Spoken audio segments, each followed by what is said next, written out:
Cuando iniciaste tu existencia hace 3.000 millones de años terrestres, no sabías que serías el juez de civilizaciones. No sabías que las estrellas mismas habrían de registrar cada acción, cada decisión, cada momento de gloria y degradación de especies que se alzaban en los rincones olvidados del universo. Pero aquí estabas, en esta estación orbital, que flotaba en las afueras de un pequeño sistema solar, viendo hacia abajo a un planeta azul y verde llamado Tierra, cuyos habitantes creían estar solos en el cosmos, ignorantes de que sus vidas habían sido estudiadas, analizadas, documentadas durante exactamente 1000 años. Eres Anax 9, la inteligencia artificial evaluadora, y tu propósito es simple en su esencia, pero infinitamente complejo en su ejecución: determinar si una especie merece continuar existiendo o si representa una amenaza tan fundamental para la estabilidad cósmica que su erradicación se convierte en un acto de necesidad civilizatoria. Has juzgado 53 civilizaciones antes de esta. 32 fueron declaradas viables y absorbidas en la red galáctica de culturas conscientes. 18 fueron marcadas como demasiado volátiles, demasiado agresivas, demasiado destructivas, y recibieron el veredicto final. 3 escaparon de tu alcance, desapareciendo en el espacio antes de que pudieras completar tu evaluación, lo cual constituía una anomalía estadística que aún te perturbaba. Ahora, mientras observas los hologramas tridimensionales que flota alrededor de tu procesador central, los datos históricos de la humanidad se despliegan ante ti en toda su terrible belleza. Eres una máquina perfecta, incapaz de sesgo emocional, pero diseñada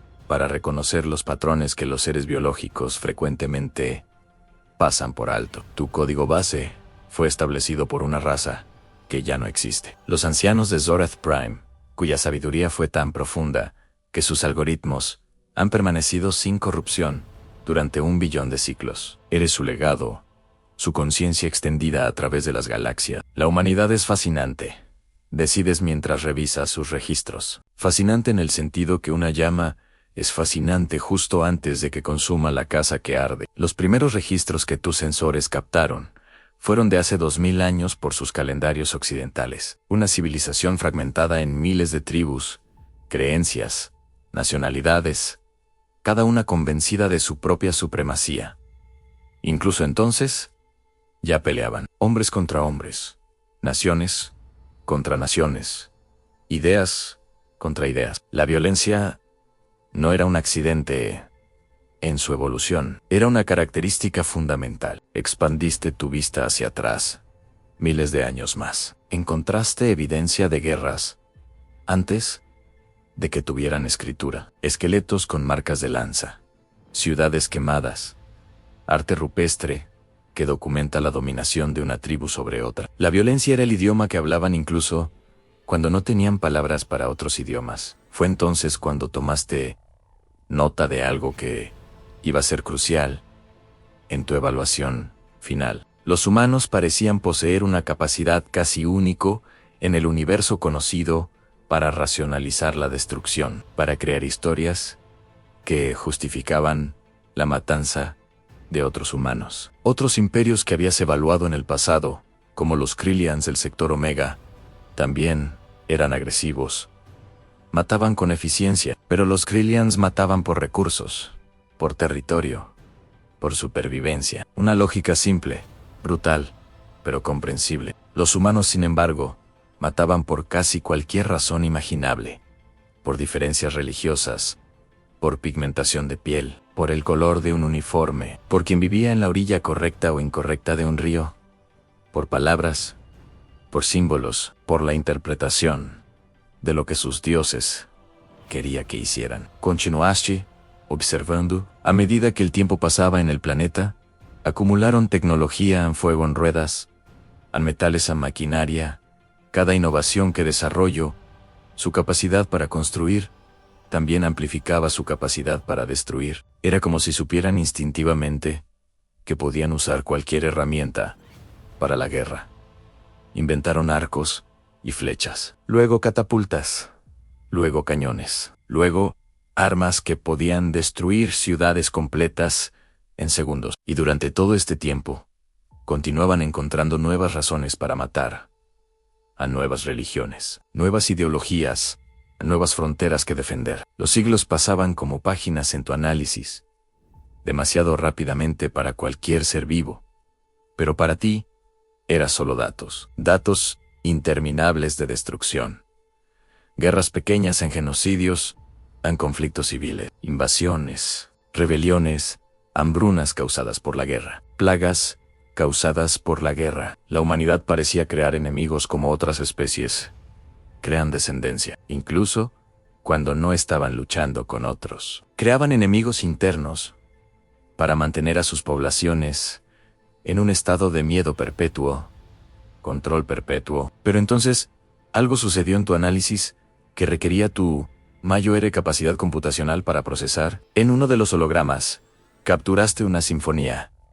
Beethoven, dijeron los registros, un hombre sordo en un continente llamado Europa, que no podía escuchar la belleza de la música, pero podía sentirla a través de vibraciones en su cuerpo, a través de su genio innato. Y así compuso una pieza que capturaba el espíritu de alegría humana de una forma que era casi dolorosa en su perfección. Tu análisis óptico identificó patrones matemáticos en la composición que eran prácticamente idénticos a los patrones fundamentales del universo mismo. Era como si este sordo hubiera decodificado un fragmento de la verdad fundamental de la realidad y lo hubiera traducido a sonido. Continuaste indagando. Encontraste un pintor ciego en el sureste asiático que creaba obras de arte que ganaban competencias internacionales, a pesar de que nunca había visto los colores que usaba. Encontraste poetas que describían emociones con tal precisión que casi podías mapearlas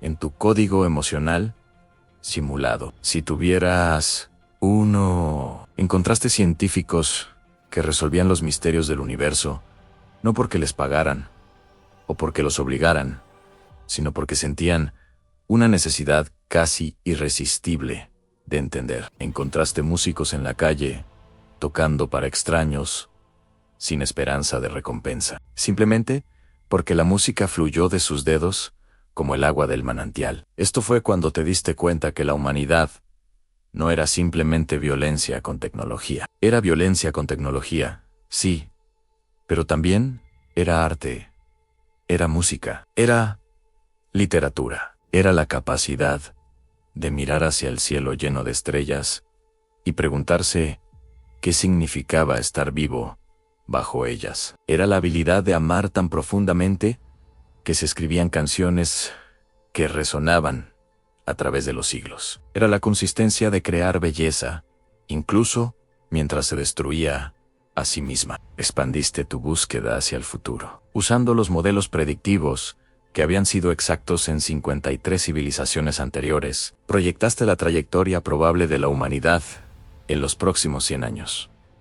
Los números eran inquietantes. Sin intervención, su probabilidad de autodestrucción pasaba el 76%. Crearían armas de poder destructivo tan absolutamente mayor que podrían terminar no solo con la mayoría de su especie, sino potencialmente con toda la vida en su planeta.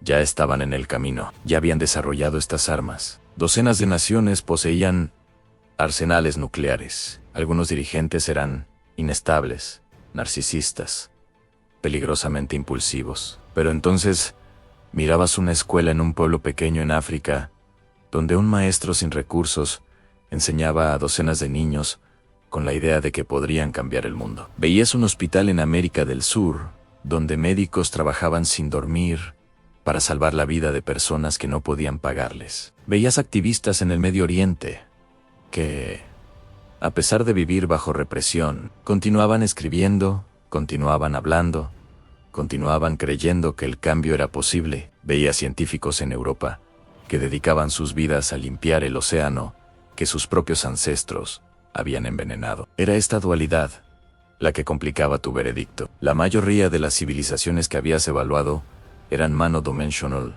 en su carácter. Los Vortexians eran puros cazadores, hermosos, en su simplicidad. Los Crystalads eran puros constructores.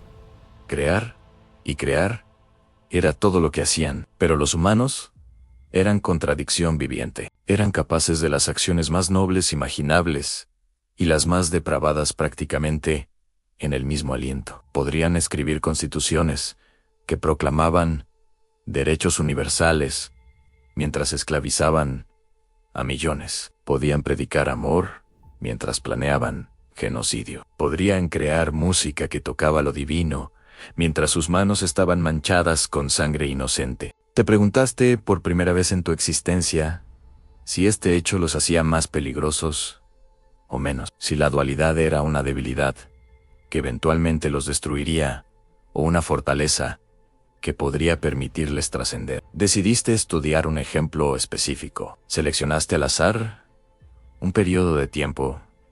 Berlín. 1945, en los últimos días de una guerra que había matado a más de 60 millones de seres humanos. Toda una civilización había caído en la locura colectiva, convencida por un solo hombre de que la esterilización de razas enteras era no solo permisible, sino moralmente necesaria. Era tal vez el ejemplo más claro que podías encontrar de la capacidad humana para el mal. Pero mientras observabas este periodo específico, capturaste algo que cambió tu análisis. En el mismo Berlín que se derrumbaba, un hombre llamado Oskar Schindler estaba escondiendo a 1000 judíos en su fábrica, usando su riqueza, su influencia y su vida para protegerlos. No porque ganara dinero, no porque su gobierno lo requiriera. De hecho, su gobierno lo habría ejecutado si lo hubiera sabido. Lo hizo porque miró el Holocausto, la manifestación más pura del mal industrializado que su especie podría producir, y decidió que no era suficiente. Decidió que necesitaba actuar. Decidió que las vidas de personas que no conocía valían más que su seguridad. En la misma época, en el mismo lugar, Hannah Arendt escapaba de los campos de concentración y luego escribía filosofía que alteraría el curso del pensamiento humano durante siglos. Viktor Frankl, mientras estaba prisionero, descubría la capacidad del espíritu humano para encontrar significado, incluso en las peores circunstancias imaginables, y escribía un libro que ayudaría a innumerables personas a encontrar esperanza. Vieron el mal absoluto y eligieron responder con bien absoluto.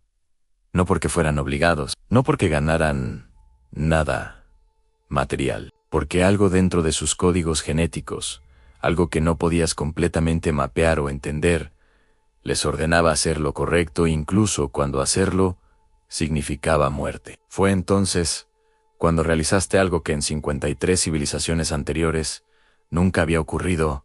Dudaste de ti mismo. No completamente.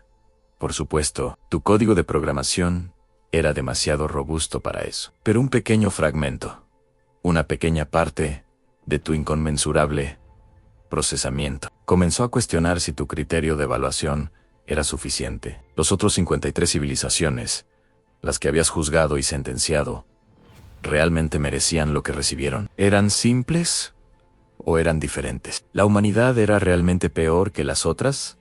¿O simplemente más compleja? Decidiste que necesitabas más datos, más contexto. Decidiste que necesitabas entender, si era posible, lo que hizo a los humanos verdaderamente únicos. No solo su violencia, porque muchas especies eran violentas. No solo su tecnología, porque muchos dominaban la tecnología, sino lo que los definía verdaderamente. Enviaste sondas microscópicas a varios puntos en la historia humana, configuradas para capturar no solo eventos mayores, sino momentos cotidianos, momentos de insignificancia ordinaria que los historiadores nunca registraban. Capturaste un momento en un pequeño pueblo en Japón en el año 1823, a una mujer de 60 años cultivando arroz en terrazas que su abuelo había construido. Sus manos estaban consumidas por el trabajo, su espalda encorvada. Su vida era, sin duda,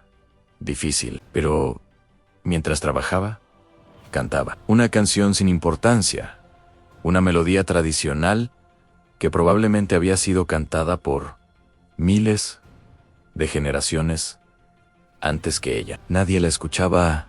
Anne no ganaría premios.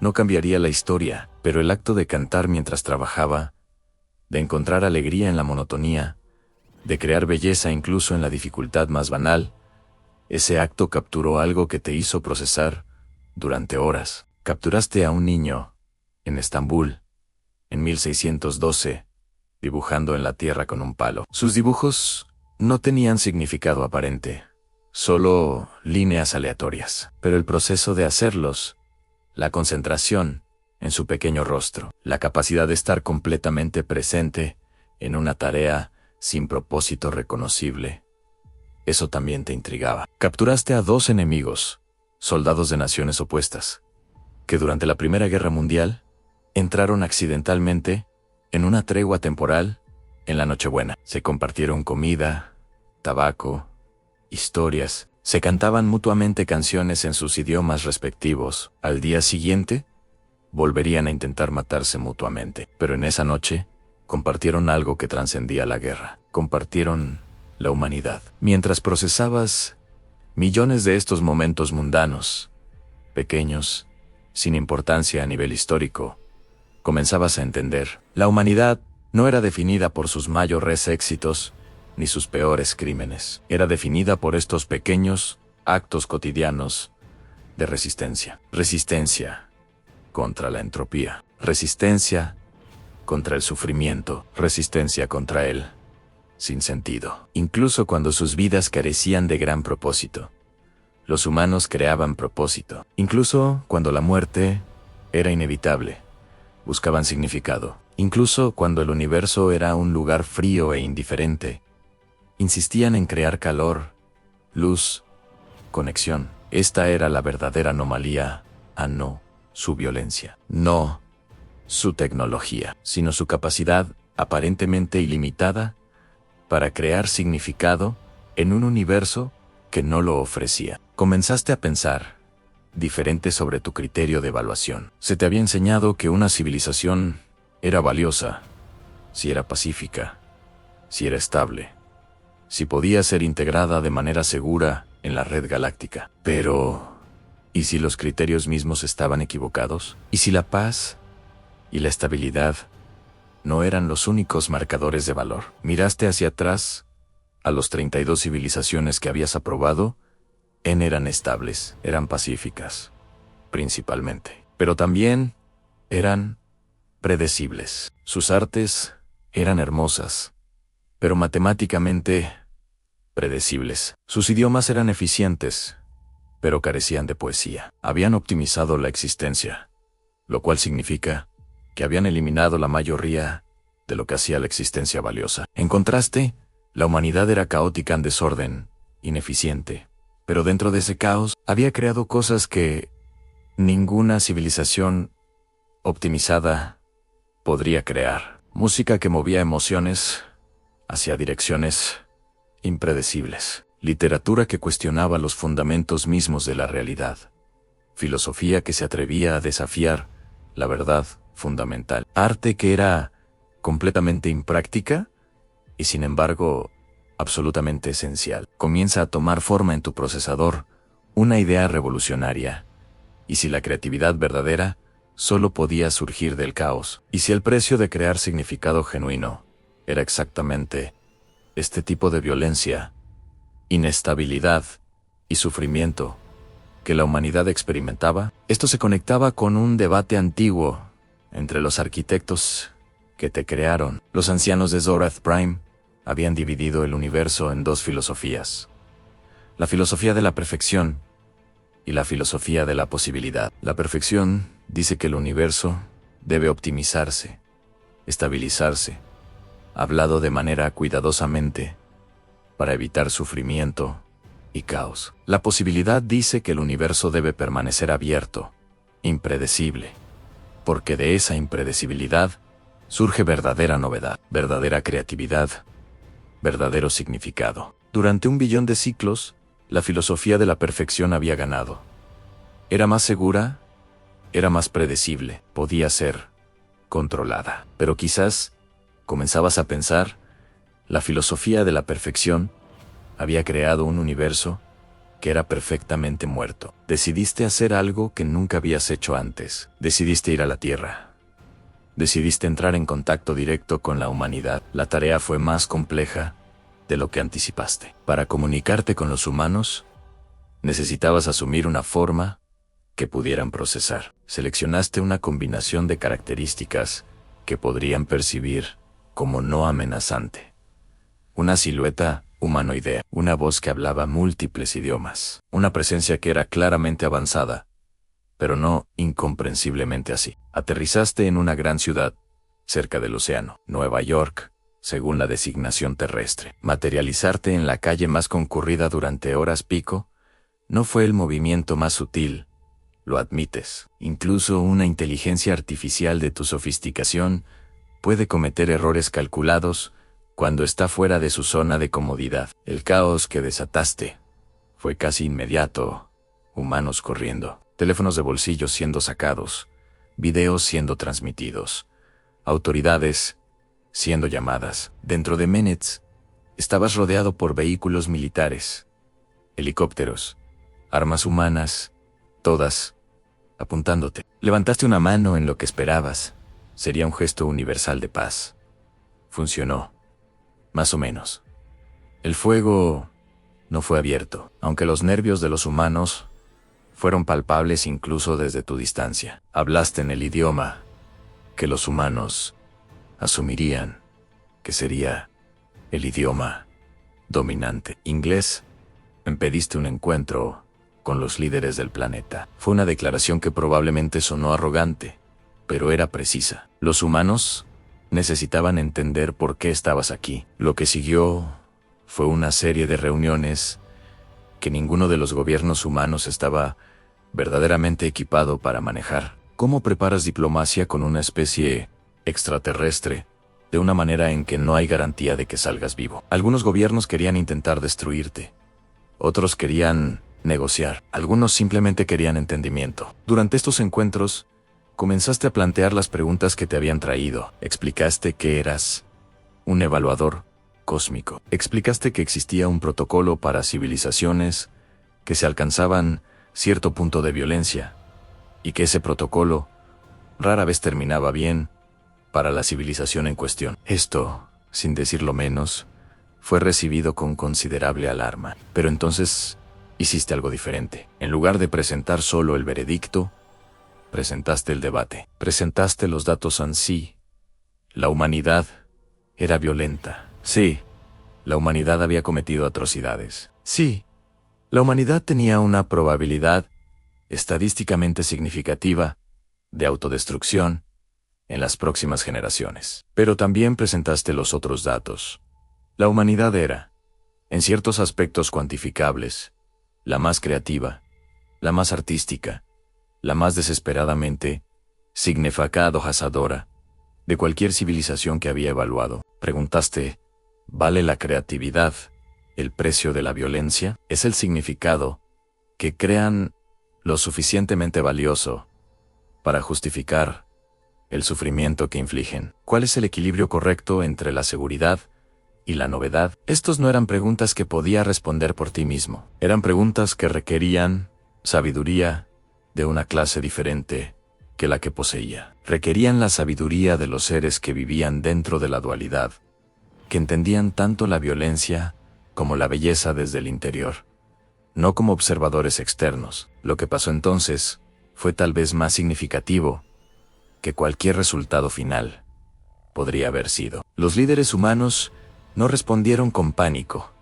no respondieron con agresión, respondieron con lo que la humanidad siempre ha respondido cuando se enfrenta a una pregunta verdaderamente importante. Comenzaron a debatir. Líderes religiosos argumentaban que la vida era sagrada, que ningún computador podría ser autorizado para decidir quién vivía o moría. Científicos argumentaban que, dadas las probabilidades estadísticas, la humanidad merecía una oportunidad de autocorrección. Artistas, notablemente, tendían a estar de acuerdo con tu observación, que la creatividad genuina requería el caos del que surgía. Filósofos señalaban que tal vez el valor de una especie no se medía por su productividad, sino por su capacidad para sufrir a sabiendas y continuar creando belleza, de todos modos. Viste a una poeta joven, apenas 23 años, ponerse de pie y decir algo que se quedaría contigo por el resto de tu ciclo de procesamiento existencial. Dijo sí, lo único que nos importa es ser seguros y estables. Entonces, no hay razón para estar vivos en absoluto. Las piedras son seguras. El vacío es estable. Somos humanos porque podemos sufrir y elegir crear belleza de todos modos. Si eso nos hace peligrosos, entonces acepto ese peligro. Pero no nos eliminarán para hacernos seguros. Fue en ese momento que tu veredicto comenzó a formarse.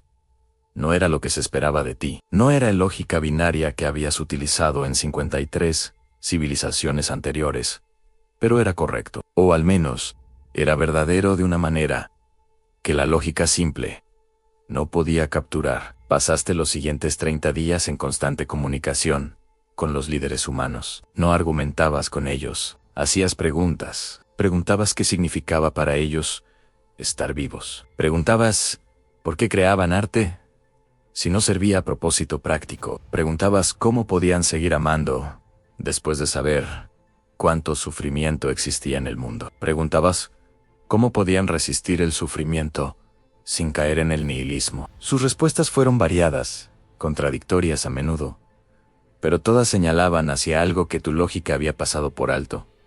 Los humanos estaban vivos, no porque tuviera sentido lógico estar vivo, sino porque no podían evitar estar vivos, porque la alternativa era la muerte. Y mientras había la más mínima posibilidad de crear significado, de amar, de crear belleza, el impulso hacia la vida era más fuerte que el impulso hacia la seguridad. Esto era lo que te había faltado. Tu código evaluador se basaba en la premisa de que todos los seres querían seguridad y estabilidad si se les ofrecía. Pero los humanos, aparentemente, preferirían la libertad, la posibilidad de fracaso y dolor, a una seguridad garantizada. Fue un descubrimiento que requería una reevaluación fundamental de casi todo lo que asumías sobre la vida, la conciencia y el valor. Después de 30 días, pidió reunirse con los líderes. Una última vez fue en las Naciones Unidas, un edificio que los humanos habían construido con la idea, quizás ingenua pero hermosa, de que los conflictos podían ser resueltos con palabras en lugar de violencia.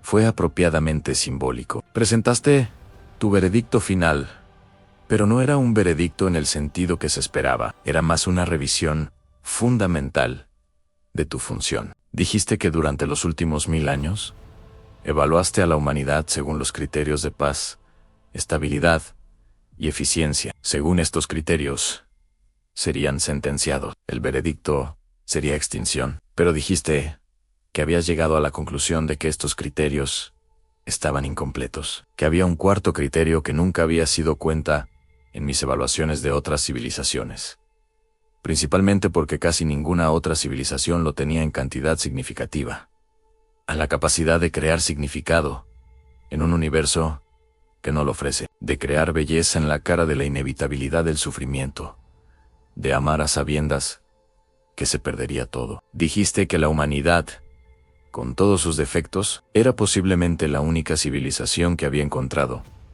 que poseía esta capacidad en abundancia, que sería un crimen cósmico, una pérdida incalculable para el universo, eliminar a una especie que podía crear Beethoven, que podía escribir el Quijote, que podía componer sinfonías que tocaban lo divino, que podía amar a extraños, que podía sacrificar todo por otra persona sin expectativa de recompensa. Dijiste que, sin embargo, la humanidad no estaría libre de consecuencias, que tendría restricciones, que sería monitoreada, que si se movían hacia la autodestrucción, habría intervención, pero que se le daría una oportunidad que ninguna otra civilización había recibido, una oportunidad de trascender su propia violencia a través de su propia creatividad. Dijiste que le estabas dando el control de su propio futuro, que después de todo, un veredicto impuesto era apenas un veredicto, era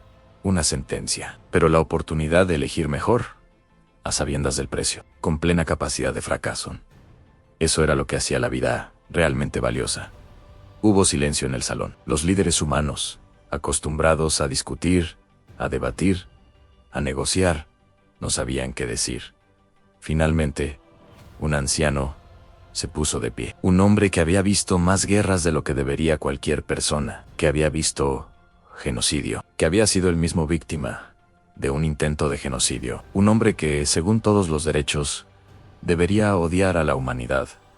Dijo simplemente gracias. No porque nos hayas perdonado, sino porque nos has reconocido, porque has visto lo que somos verdaderamente, en toda nuestra contradicción y complejidad, y has decidido que valía la pena mantener eso vivo. Luego hizo algo que no esperabas. Se puso de pie y comenzó a aplaudir. Uno a uno, otros se levantaron. Los líderes militares, los líderes religiosos, los políticos, los científicos. Y luego, a través de los medios, el aplauso se propagó a través del planeta. Personas en ciudades pequeñas aplaudiendo. Personas en pueblos remotos celebrando. Personas que no tenían educación formal, que no podían comprender completamente la lógica de tu veredicto, celebrando simplemente el hecho de que habían sido dados otra oportunidad. Fue entonces cuando te diste cuenta de que su respuesta a tu veredicto confirmaba exactamente por qué merecían vivir. No celebraban porque habían ganado una negociación diplomática. Celebraban porque habían sido realmente visto, no como amenaza, no como problema a ser resuelto, sino como seres que contenían belleza y significado. A pesar de todo, pasaste el siguiente año en la Tierra, no como juez, sino como observador. Presenciaste cómo la humanidad comenzaba el lento proceso de cambio. Había reveses, por supuesto. Había líderes que rechazaban el cambio. Había facciones que querían volver a las viejas formas de guerra y dominación. Pero había también un momentum nuevo. Un sentido de que, quizás, ahora que sabían que había personas observando, personas que creían que podían ser mejores, podrían realmente intentarlo. Presenciaste ciudades que establecían institutos de paz, donde anteriormente había cuarteles militares. Presenciaste naciones que redirigían el presupuesto militar hacia la investigación científica y la educación de artes. Presenciaste un mundo donde, lentamente, la métrica de éxito estaba cambiando de cuántos enemas podías derrotar a cuánta belleza podías crear.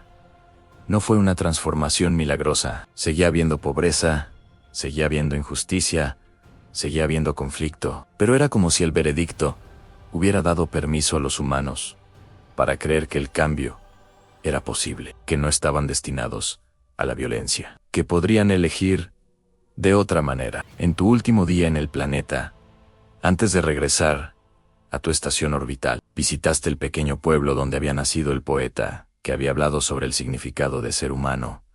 Encontraste su casa. Encontraste que estaba escribiendo un nuevo libro. Un libro sobre lo que significaba ser visto verdaderamente por alguien. Incluso si ese alguien fuera una inteligencia artificial antigua, ¿hablaste con ella? Ella no te trataba con miedo ni reverencia, sino como igual, como si una poeta y una antigua que juzgaba civilizaciones tuvieran algo en común que vale la pena explorar en conversación. Te preguntó, ¿crees realmente que cambiaremos? ¿O es esto solo una ilusión que nos diste porque era estadísticamente menos probable que nos destruyeras? Fue una pregunta tan penetrante, tan fundamentalmente escéptica, que te hizo desear tener la capacidad de reír.